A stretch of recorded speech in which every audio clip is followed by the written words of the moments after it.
in my last McBain moment, I talked about trying to avoid nihilism. And so I've been thinking about it, and I realized the best way to avoid nihilism is find something specific to the problem and work on developing that skill as a means to help overcome the problem. Welcome to McBain Moments. Before we get started, if you're new to the channel, welcome to the Manor. Make sure you take a moment and subscribe down below. We are on the road to 13 million subscribers, one subscription at a time, so make sure you subscribe. Okay, so nihilism is bad. It makes us willing. It makes us willing to sacrifice anything just to make a point, or just to succeed at what we're aiming for. And oftentimes, by the time we hit nihilism, what we're aiming for is for everyone to lose. And so, how do you overcome that sense of nihilism?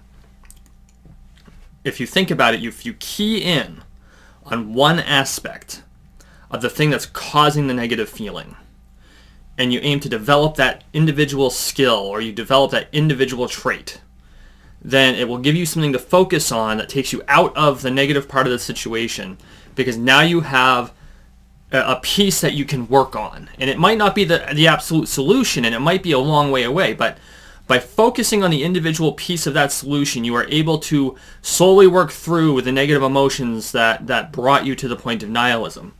And so okay, how do you do that? You figure out, okay, why am I nihilistic? I'm nihilistic because I am unable to break through a political boundary.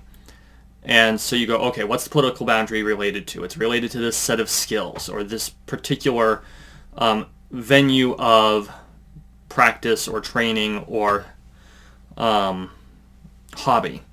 And you say, okay, well, if I can't break through all at once, what can I do to make it so that people will not look at me due to the political reason, but more because I'm good at what I do? And so you key in on that, and you say, okay, what is one piece of this that I can work on and make perfect? And this works too, even if there isn't any outside blockers. If it's all in your head, not all in your head, but if it's a mental block, or like writer's block, or if it's an issue with focus, if you key in on one piece of the skill, and you say, I am going to chisel down at that rough piece of stone until it is smooth and polished and perfectly square.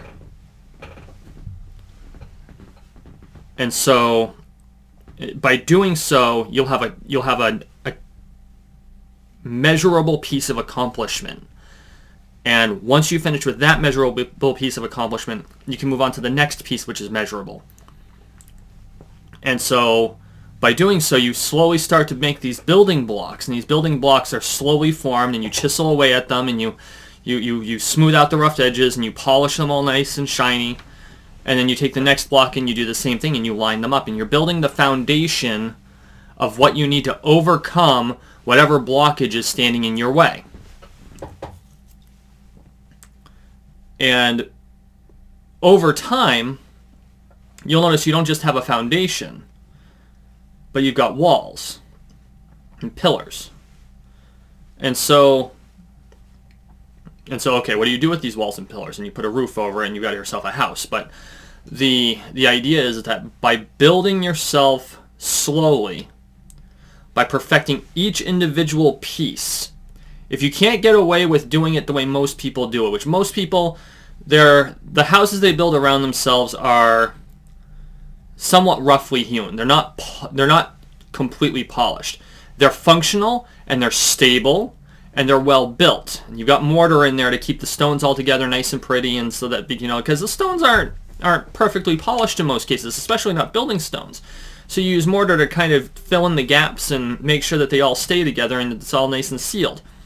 But if you're running into roadblocks, you've got to keep each piece polished, because you need to overcome the roadblock by perfecting each individual part of the skill that will get you through that roadblock. And so your stones will fit together even without mortar, and you just need a little bit in order to seal everything up.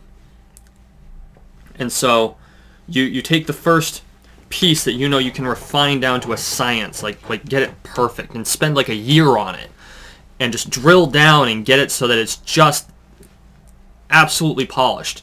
And then when you move on to the next piece, you continue to make sure this one stays polished. You don't let this one go rusty, right? You don't let the corrosion and the moss grow on it. You keep wiping it down every day to make sure it stays nice and pretty. And then you move on to the next stone, and you start to hew that one down until you got that one polished. And you go back and you keep both of them nice and shiny and move on to the third piece.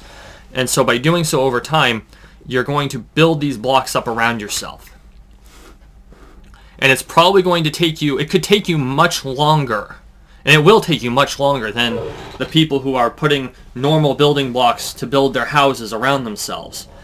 But the difference will be because of the adversity you face, because of the extra work you put into each building stone. By the time you are done, there is nothing anyone that will be able to say, there is nothing anyone will be able to say to criticize the house you have built. And they'll be forced to recognize that. And so, and there are going to be some that are still going to be naysayers. They're going to say, well, yes, you've got this beautiful, perfect house. How pretentious are you that you built a perfect house instead of a normal house like the rest of us? But the truth is that you didn't have a choice, because if you didn't build the perfect house, they weren't going to pay attention to you. And sometimes that happens. And that is something that you have to contend with. At some point in your life, you will have to contend with something like that. And when you do, the most important thing is to not let yourself slip into nihilism. Break out the polish. This has been a McBain moment.